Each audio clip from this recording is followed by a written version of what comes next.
aha wow wow wow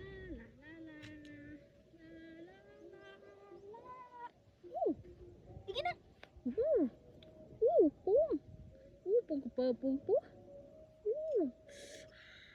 pum ấy đang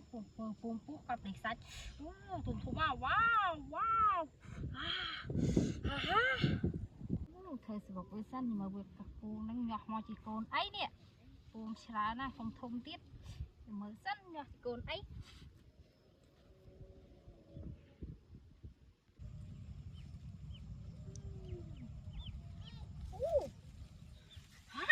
wow con tia mà con ấy nhỏ tới con tia wow lồi nè ha